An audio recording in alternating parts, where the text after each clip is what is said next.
You're listening to DraftKings Network.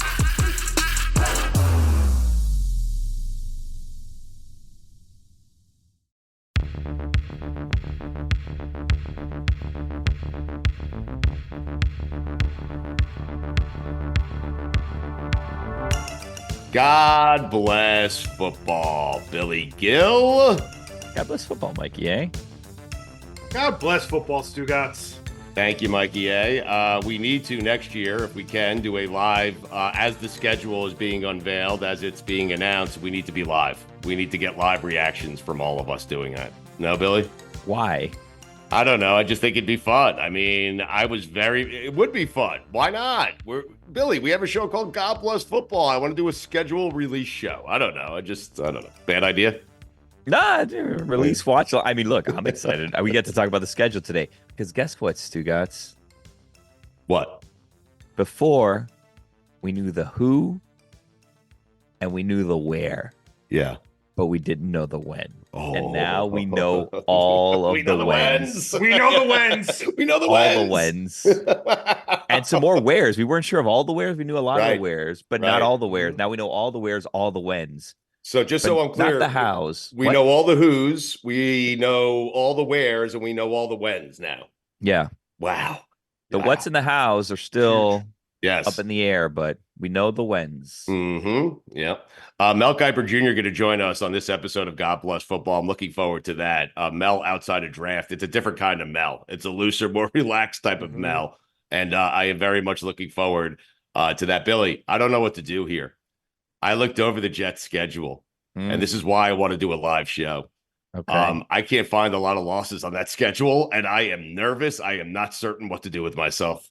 Okay. So you, Mikey, for work, had to do the W's and the L's for the Jets already. I don't know how many W's and L's he picked yet. I have to look this up. Well, you could just tell us too, I guess. We could drive people to your article, or you could tell us more or less. How about this, Mikey? To drive traffic towards your article, you can just give us a number and not tell us where those wins and losses are. Does that work for you? Or do you want to just pick and choose? Here's a W, here's an L, and then we can fill in the blanks and try to guess. Stugotz, I think, has the Jets going, what, like 15-2 or something like that?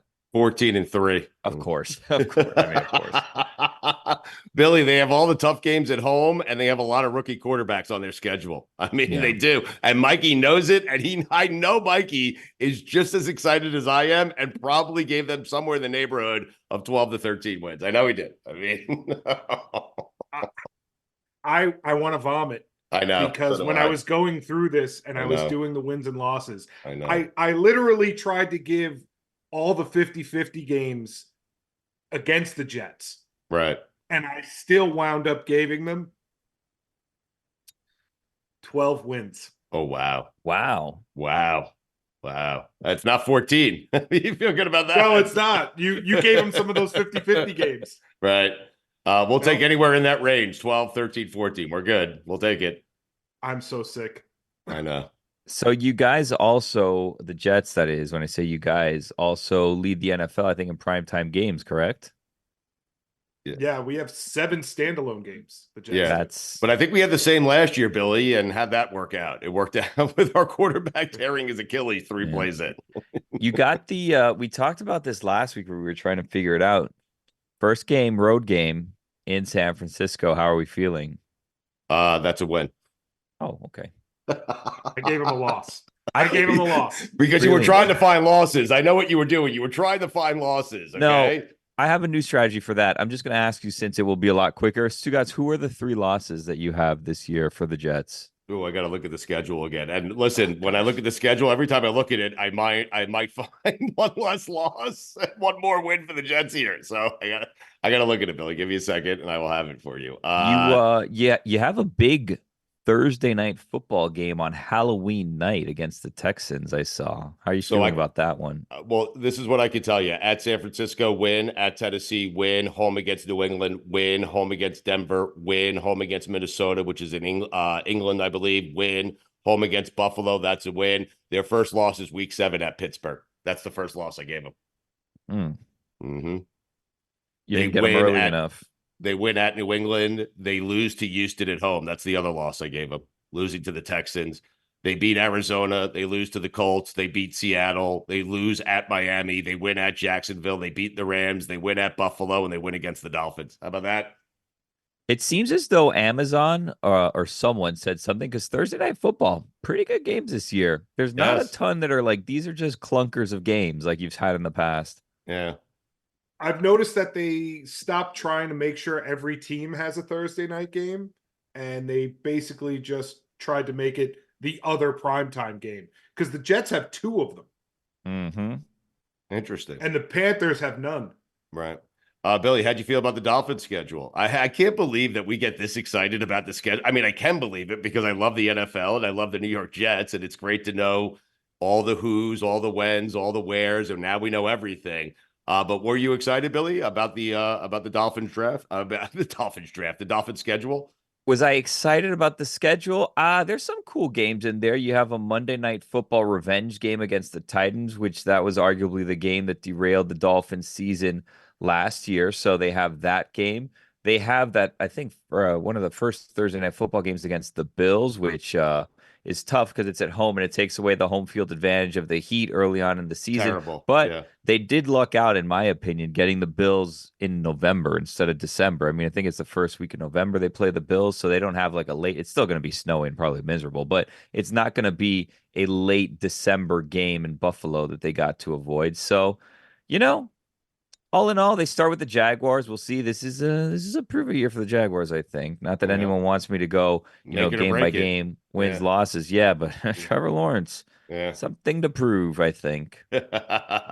Billy, you have those tough games. So the games that the Jets have at home, the Dolphins have at the road, have on the road. That's what I'm saying. Like you have those tough games. Like you're at the Rams. We get the Rams at home. You're playing LA in LA. We have the Texans at home, at least, even though I think the Jets are going to lose it. You have to go to Houston. Now you get San Francisco at home. That's a good thing. But some of those, and you have Green Bay on the road. Jesus Christ, the Dolphins. I'm feeling better about the Jets. Yeah, but the thing that I like about that Texans game in Houston is that it occupies one of the road December slots, which it'll be in a dome. So they don't have to worry about going and playing in a colder place because they get to play in a dome that game. So that actually ate up a nice spot. Now, last week of the season at the Jets on the road. That's going to be an interesting game. Listen, here's the deal. I don't like the week 6 bye. I'm going to be honest with you. A little early. I think you guys got like a week 12 bye, which is great. Also, here's another thing.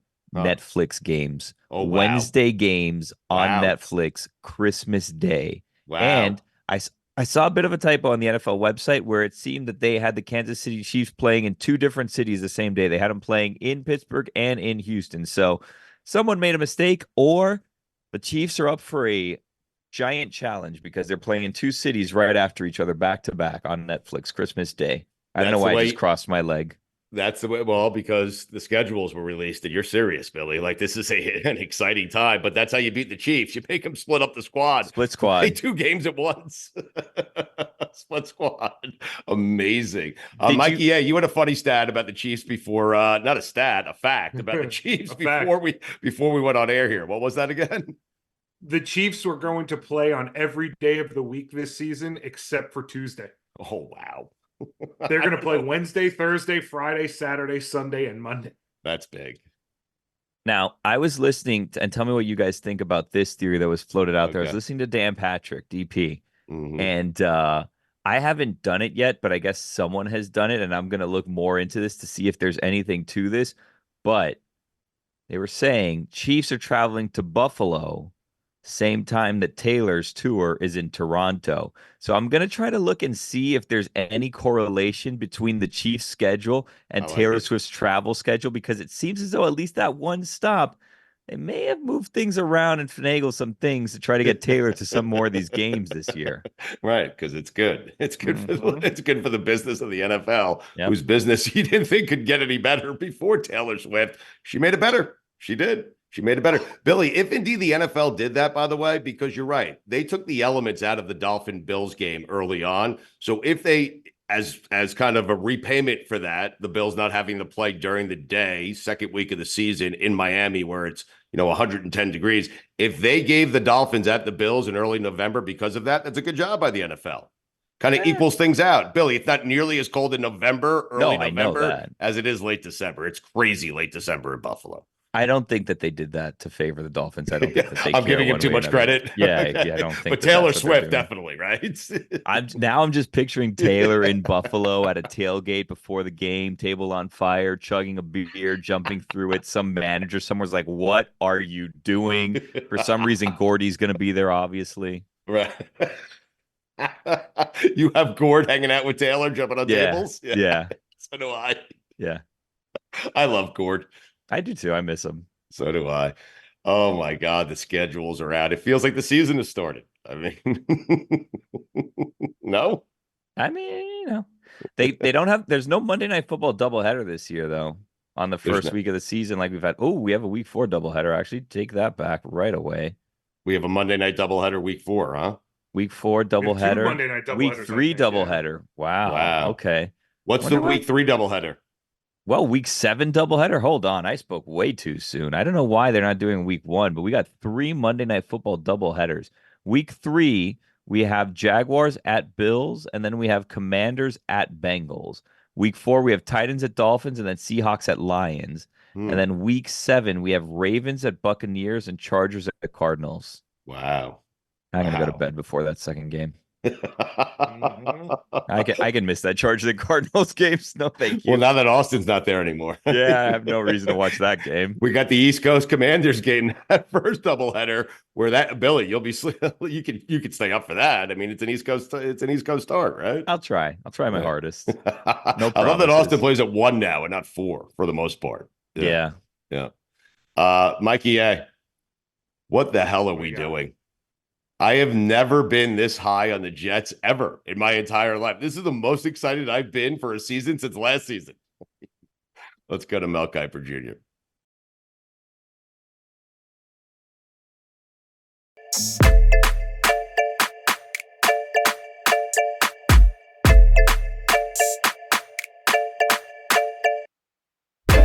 How does this work? And thank you for doing this, Mel, for the great Mel Kiper Jr. Like, it seems like after the draft, do you go into some sort of hibernation? Do you go on vacation? What happens to you after the draft?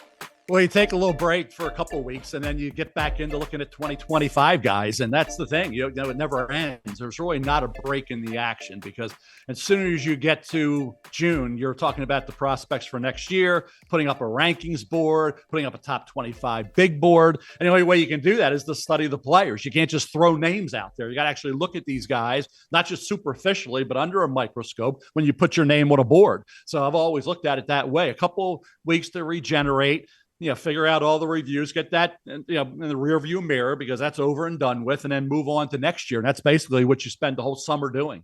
Is there a definitive guy for next year's draft that, at least right now, is the number 1 overall pick? I can't believe I'm asking this. Well, James Pierce at Tennessee is a pass rusher off the edge. And that's the kind of guys that tend to go in that top 2 or 3. So if Pierce has the kind of year you can expect him to have, building off of what he did in 2023, he's going to be way up there, guys. And you got to think quarterback, Carson Beck at Georgia, but Shedeur Sanders at Colorado, heck of a player. So, the quarterbacks, override some of the other positions like pass rusher and Pierce, like a Tet McMillan, a T-Mac, the kid at 6'5", but top recruit Arizona's had in a long time. Jed Fish gets him to go to Arizona. He had committed to Oregon, but, Cristobal went to Miami. So, T-Mac ends up at Arizona. Then he'd go to Noah Fafita after a few games. Fafita was the high school teammate of Tet McMillan. And this is a kid, McMillan, a 6'5" receiver with great hands, tremendous awareness.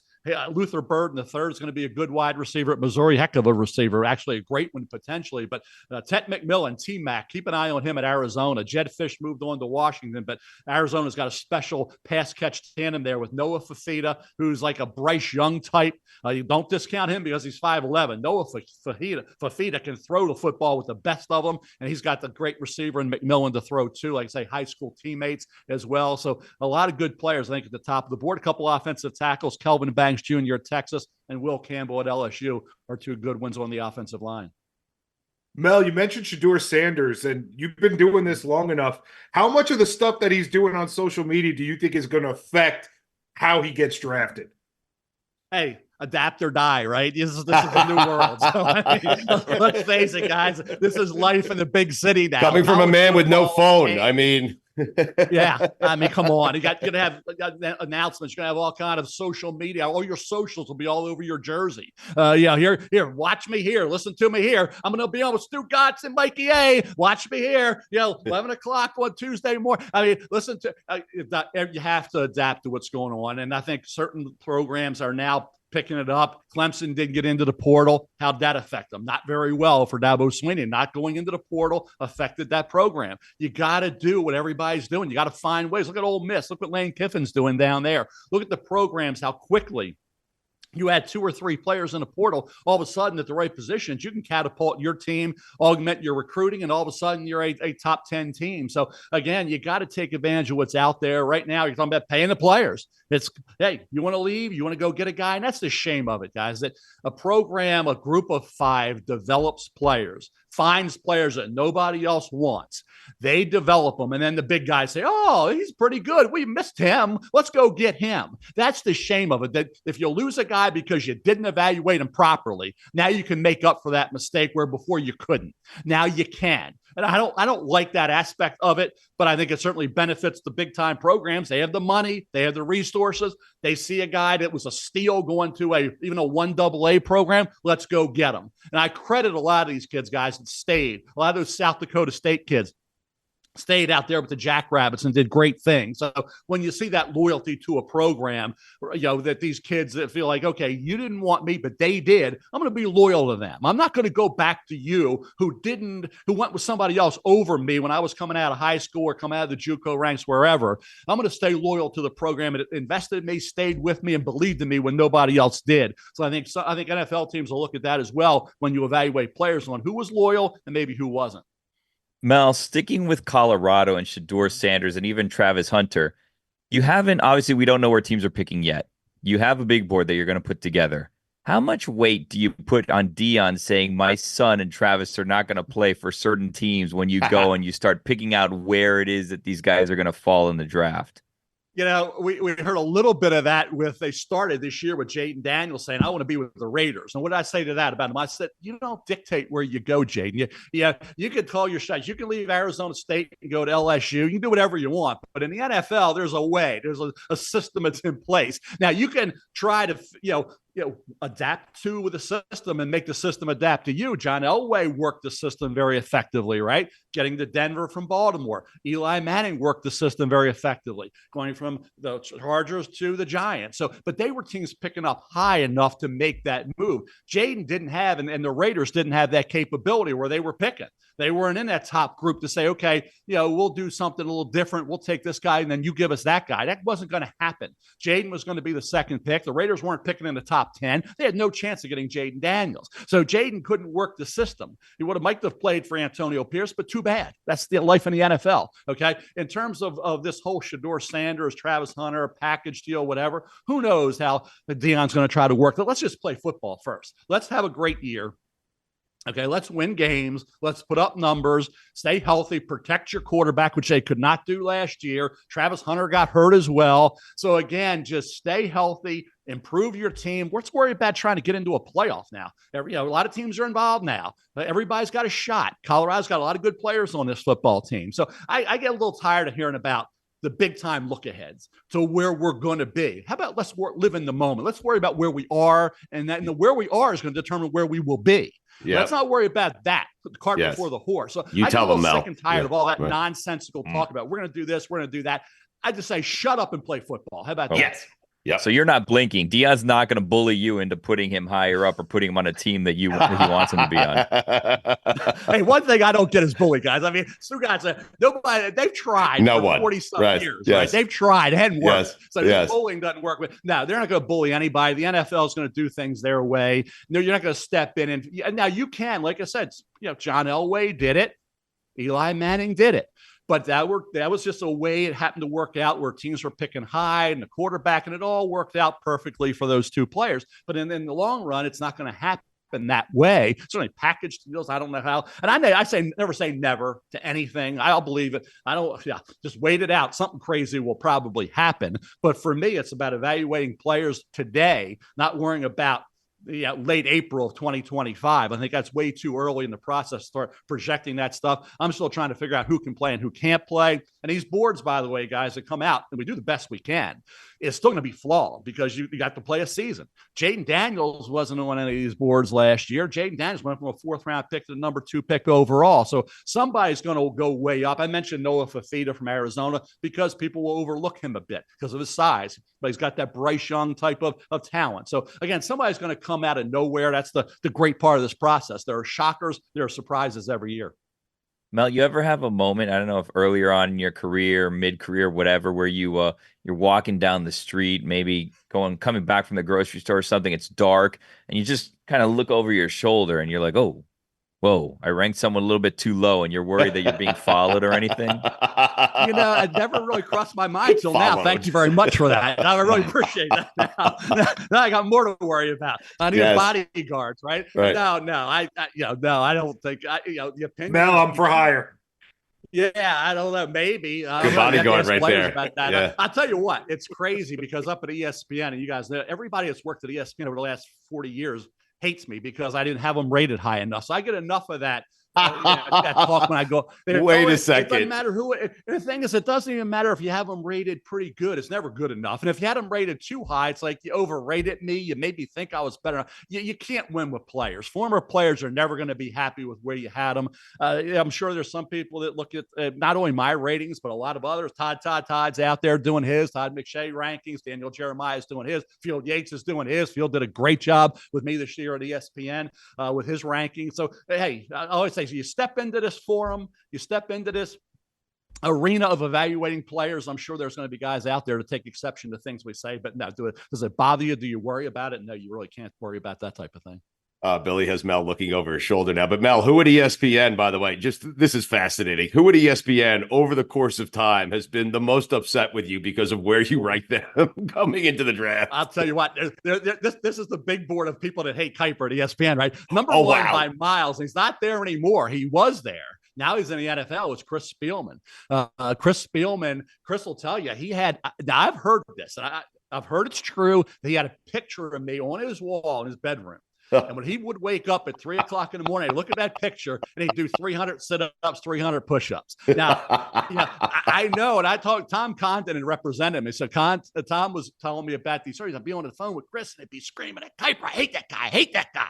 I mean, I always say to Chris, my son, I said, where's the residuals? I help motivate you to be a great player. I don't see the check in the mailbox anytime coming to me. But no, he went around. 2. I had him as like a 3rd, 4th round. I compared him to Ray Nitschke and Dick Butkus. I gave him that. I say he was an overachiever. He didn't have great range, great speed to the football, but in that era, he fit what that Mike linebacker was and that inside backer was. So for Chris Spielman, he had a great career. He's a great guy. Worked with him at ESPN. We called the Senior Bowl and a lot of other things. And it's fun to have that type of thing. I know there's been a lot of others, but I think number one on that all-time Kiper hater big board is Chris Spielman. Do you have someone on the flip side that you worked with, a coworker of yours, maybe past or present at ESPN, that you ranked too highly, and you, not that you hold a grudge, but you go over and you're like, "Come on, man, Mel holds you made me look grudge, terrible. You made me look really bad." Now you're really getting me in trouble with that question. I'm not going. That's what he does, Mel. That's what he does. I will say this: we got Ryan Clark. Ryan Clark's at ESPN. I had Ryan Clark. I thought Louis Riddick always gets. I said, Louis, I gave you. He said, well, you like me better as a junior. I mean, these guys remember everything. I like the better as a junior. I don't even remember what the hell I said as a junior. But Louis said, well, you like me better. You got, and you were right though. It's like, oh my gosh, it's like give it up. But no, I really, there's nobody really that jumps out at me. I mean, Trev Alberts, I worked with. He was part of that whole situation back with the Colts. Remember the whole Trev Alberts, Trent Dilfer, ended up working with Trev, who was great to work with. So again, it's come full circle when you evaluate guys, and then there you are, and I look out and they're coming to ESPN to work with me. And I'm wondering, okay, to your point about looking over, hey, how are they going to feel? Am I going to have to worry about going into that room with these guys now or whatever? Am I going to have to start running the other way? And no, they were always great to work with. And they would always kid me about it and say, you did this, you did that, you should have said this, should have said that. But at the end of the day, it's all in good fun. Mel, now that you've had time, nearly a month or over a month, I guess, since the NFL draft, has it been a month? You've had a few weeks to kind of digest everything that happened there. What with that time, okay? Because right after, I understand it's, you're in the moment, it's heated, but now given the opportunity to have some time digest everything, what team, well, let's start here. What pick shocked you the most? The Penix Jr., Michael Penix Jr. to Atlanta Still was the most shocking. I thought he would go to the Raiders and to build up to the draft. That was where it was trending. The Raiders, who were not going to get Jaden Daniels, as we discussed, we're going to look at Michael Penix Jr. And they were sitting there thinking, we're going to get a quarterback. Which one of these six? Maybe a couple. So none of them were even there when the Raiders picked, and they weren't able to move up and get Michael Penix Jr. He went to Atlanta, who you thought was going to take Dallas Turner, who Minnesota gave a lot to go get him. So they passed on the defensive player that could have helped them with Kirk Cousins get better this year and maybe get into the playoffs and go deep into the playoffs, as opposed to taking the heir apparent or somebody who can compete with Kirk Cousins, who's coming off the Achilles, figuring we're fortifying the position for years. My thing is, that's great in theory, okay, to say, okay, we're fortifying this position for 10, 12, 15 years. That you have to assume then that Michael Penix Jr. is going to be really good, which we don't know. And then secondly, is this staff, the head coach, the GM, going to still be there in 3 or 4 years if you don't have success, where Kirk Cousins is going to be 36 years of age coming off an Achilles? And you still have a question on that defensive side that you did address in the draft after you took Michael Penix Jr. But Rook Arowaro from Clemson is an unknown because he's got talent, but he didn't have great production. Some of these other guys like Trice, some of these guys that they drafted, will they come on? They dropped a little bit for a reason. So some of these guys have to make up for not taking a Dallas Turner at that point, or a Latu from UCLA, who ended up going to the Indianapolis Colts. So again, I think Michael Penix Jr. by far was the most surprising pick to the team. It wasn't surprising he went in the top 13, but it was surprising the team that took him being the Atlanta Falcons. How many A's did you give out this year? I gave out two. Wow. I gave out one to Philadelphia and one to Arizona. I would have given one to Pittsburgh, but they're the Steelers, who I hate, and I gave them an A minus. So being in Baltimore, I'm not giving an A to the Steelers ever. So I gave the Steelers an A minus, but it should have been an A. I gave the Washington an A minus. That probably should have been an A, but as a Baltimore Colt fan, we're never a Washington Redskin fan. So right. Washington, I've never warmed up to, even after the name change. So I gave them an A minus. I gave, Atlanta about a C, and there was a couple C. The C's were basically on the overreaching a little bit, the stretch for the quarterbacks. Minnesota with JJ, certainly I thought Atlanta stretched it a bit. Denver with Bo Nix, even though I thought in Mach 4.0 he was going to go there, but it was still very high for me to take him based on grade. So that was why those teams got a little bit lower grade than some other people. And it fell perfectly for the Eagles. Arizona got a lot of good football players, but certainly the rich got richer, certainly with the Philadelphia Eagles having a great draft. Are you saying there's no scenario in which you would ever give the Pittsburgh Steelers an A? Zero? I can't say it unless it was just an A plus. And I said, I'll have an A plus. I'll give him an A. It was just an off the charts A plus. I might say, I'll give him an A. They're never going to get as high as they should because, ironically, my son-in-law Alex Klunk is a Steeler fan, and Steve, his father, is all Steeler fans. So kind of married into that. Lauren did, but she's all Ravens, so it's a good battle when those two teams hook up. It's a lot of fun to see that unfold. But no, the Steelers got an A minus. They did a heck of a job. They fortified and really strengthened the interior of the offensive line. Really, the offensive line in general, which is what they needed to do. Now it'll be interesting to see Russell Wilson, Justin Fields. It's amazing how since Justin Fields was given away, everybody hates Justin Fields. Now he can't play. He's terrible. He's only went 4-3 down the stretch for the Bears. Everybody was talking really positively about him, but now that he was given away, he's terrible. He can't play. It's Russell Wilson. The Bears, they knew what they had. They didn't have much going on there. It wasn't a tough decision. I don't know about that. I think that's all after the fact type of thing, but it'll be interesting to see how the Steelers, how it all plays out in terms of this team, because they're a lot better than they were on paper, and who in turn becomes the quarterback. Is it Russell Wilson or is it Justin Fields, or is it Fields kind of worked in with packages because he's such a great runner? It's going to be really interesting to see how that all plays out with the Steelers this year. It's a good thing I don't have Mel's kind of power, Billy, because you know me and you know me well. I would be bribed. Yeah. I'd be moving guys up and down based on what their family sent me. I mean, hey, it's part of the NIL, right? You want a grade? No. You can't be getting into that stuff. I mean, I've always been talked about as at one point in time, I was elevating Notre Dame players.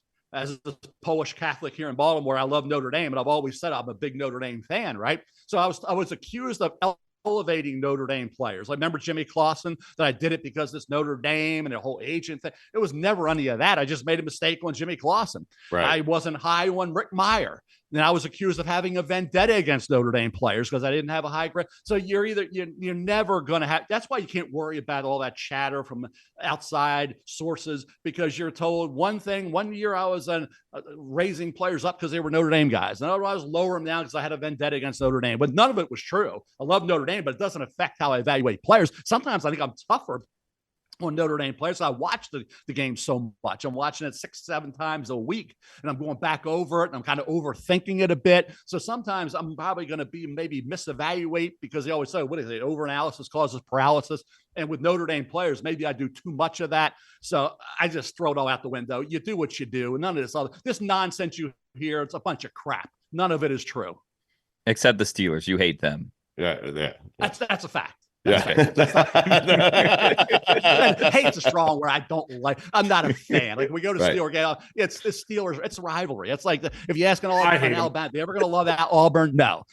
Army, Navy. You think about USC, UCLA, across all these great rivalries. Steelers, Ravens is huge. And I remember being a Colt fan back in the day. I was a big Colt fan, and the Steelers would come in here and just ruin us. We had Burt Jones. We thought we had a great young team, and the Steelers would come in. We'd go there. It didn't matter where we played the Steelers. You could play them down at Mount Pleasant down here in Maryland. It didn't matter where you played them. They were going to beat the Colts. So the Steelers, it's always been that way. It always will be. There's some great games. That's the Yankees. That's Yankees, Red Sox, basically, is what the Steelers, Ravens have become.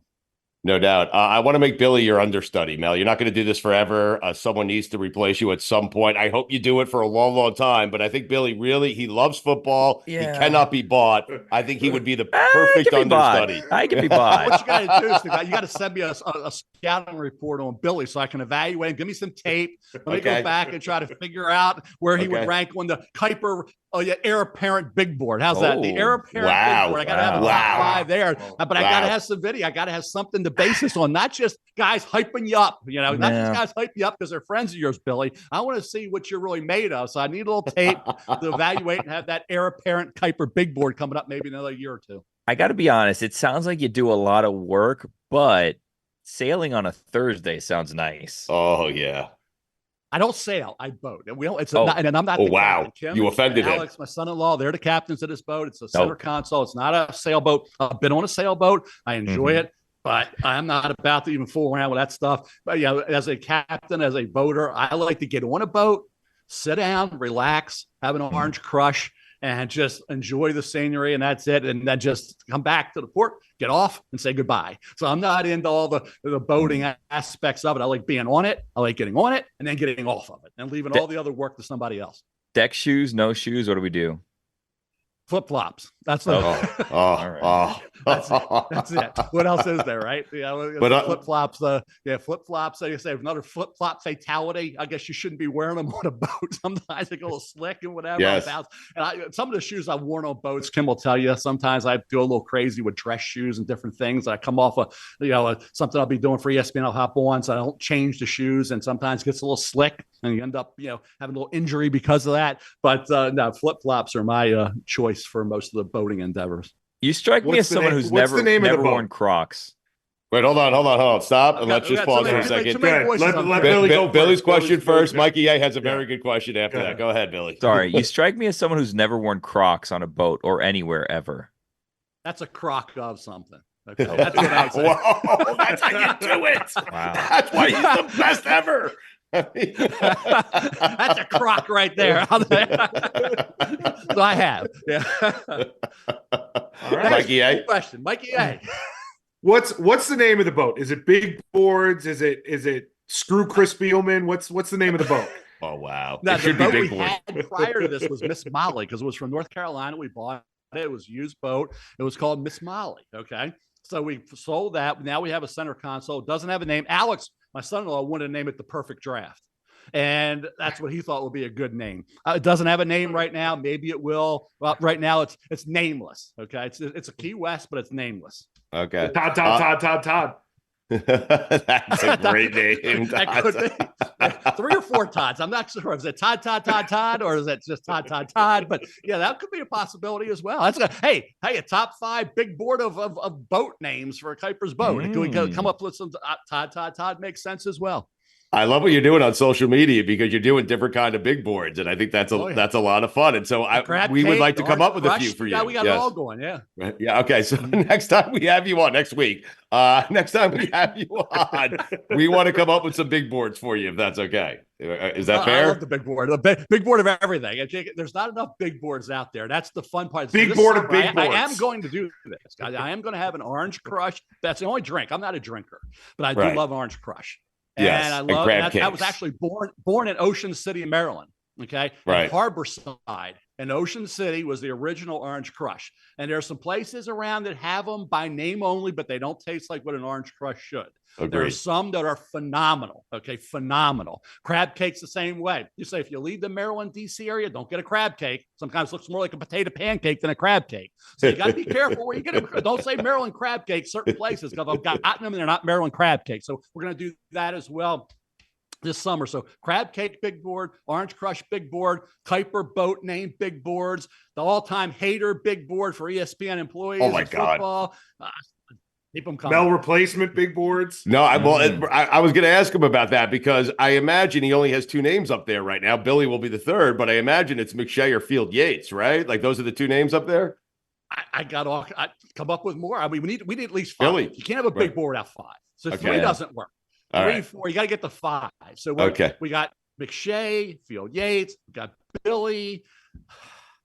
I don't know. Mikey A at one point was trying. Mikey A was. You know what, Mel? You know what, Mel? Trying. See this? I heard See you this, back Mel? in the day thinking you were a draft expert. See this, Mel? That's me putting my hat in the ring. Wow. That's me putting my hat in the ring. Wow. Wow. Okay. I always thought it was in you because you gave me enough hints, by the way, during the Daria Mel show years. Hey, Stugotz, he was always trying to do it. He was trying to steal my information. He was going to use it. He was even trying with the voice. He was trying to get the imitation going a little bit. I was on to him a long time ago. So he might be number 4 or 5 on the big board. Mikey C. That's all I want. Mikey C. Well, hold on. Before you get to Mikey C, who was most upset? Because I was devastated to hear that your show with Dory on Saturday mornings on ESPN has been canceled. I was not happy about that, but I'm wondering who was most upset. Was it you, Dory, or Mikey C? Oh, this was the Chris Spielman lock of the century, number 1 by miles and miles and miles, right? Dari. It was Dari. Dari. Dari. I gotta give him a call today. He's a little down. I gotta keep Dari. Got to keep him going here. Dari's had a tough time. He's had a rough time with this. So it's definitely Dari. Dari Noka all the way has had the roughest time. Mikey C and I talk about because I at the end of the show I just wanted to play Old Lang Syne.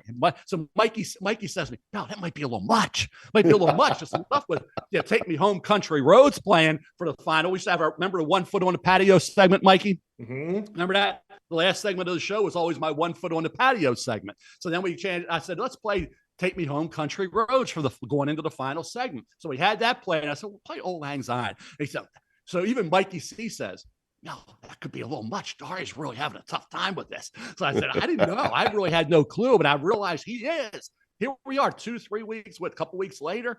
He's struggling. So I'm going to have to call him today and try to keep him on the straight and narrow here. But yeah, Darius had a rough time with it. That is very nice. So, Billy, I think what both of you need to do is go out, start looking at the college prospects and give Mel your thoughts, your delivery, send them some tape, and perhaps he'll move you up to number 1 on the big board to replace Mel. I mean, what a life that would be. Yeah.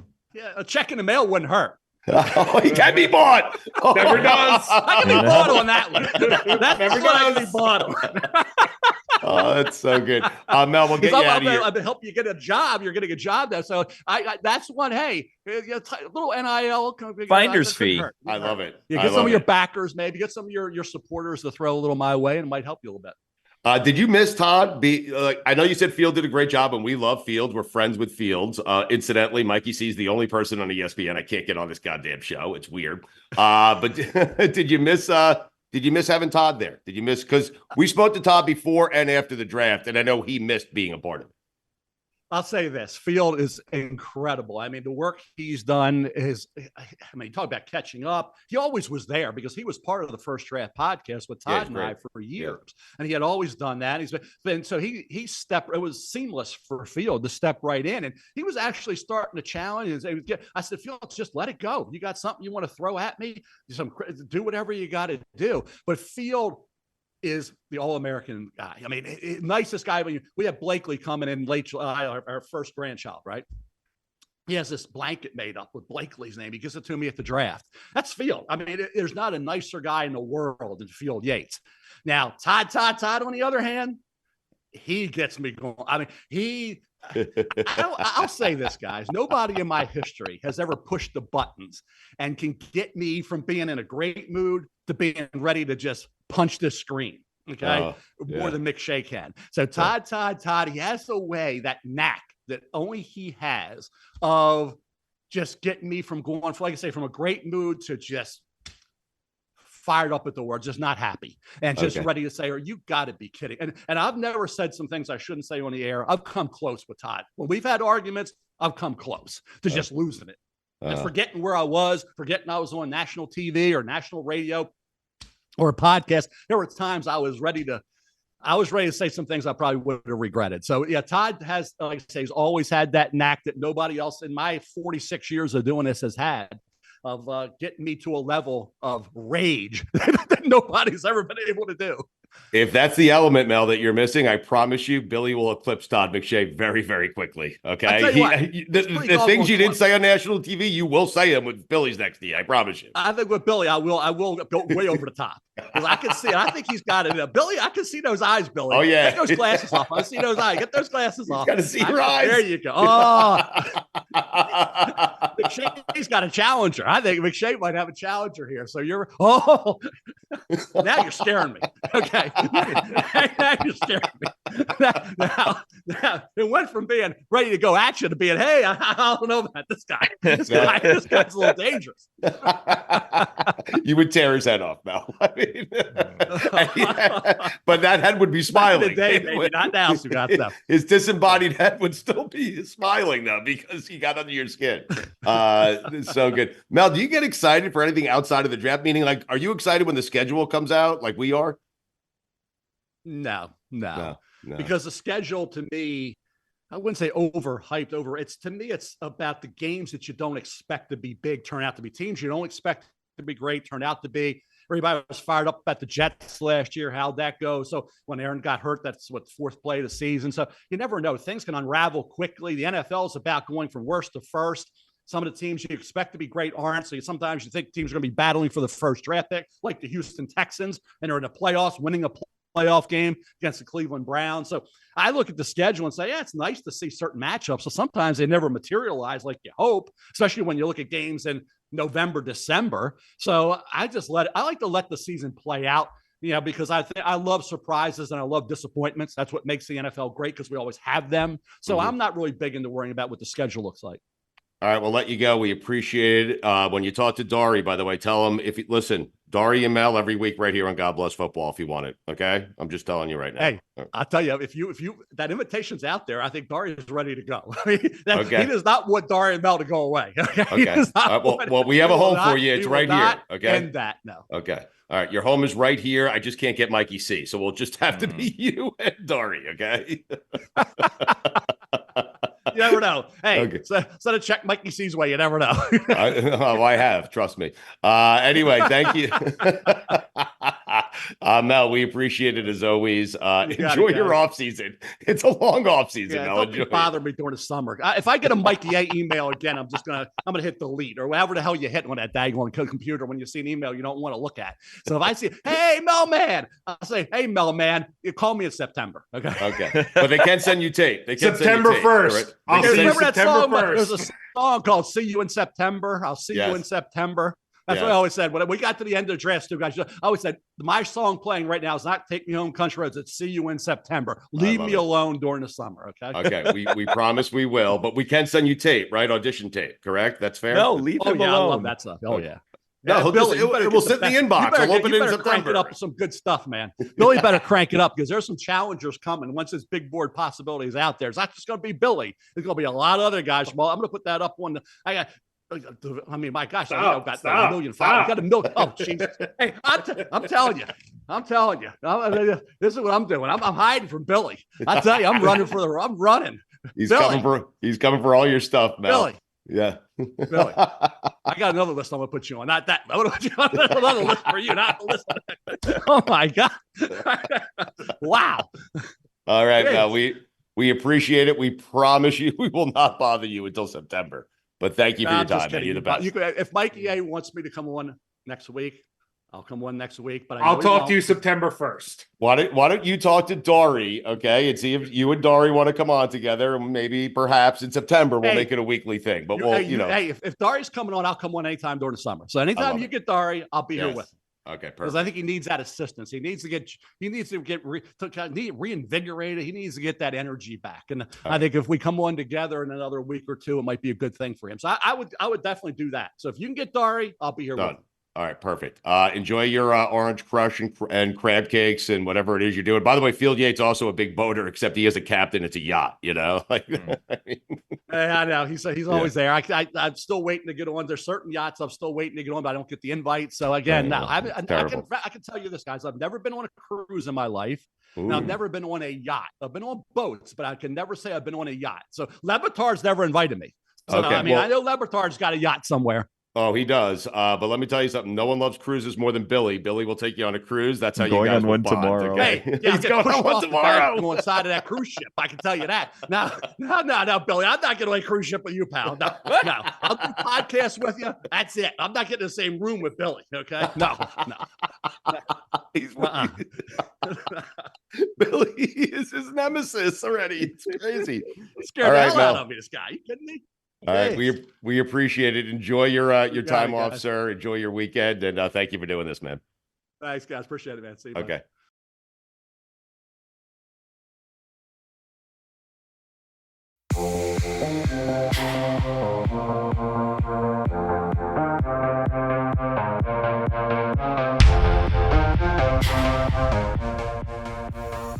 Stugotz. Yo.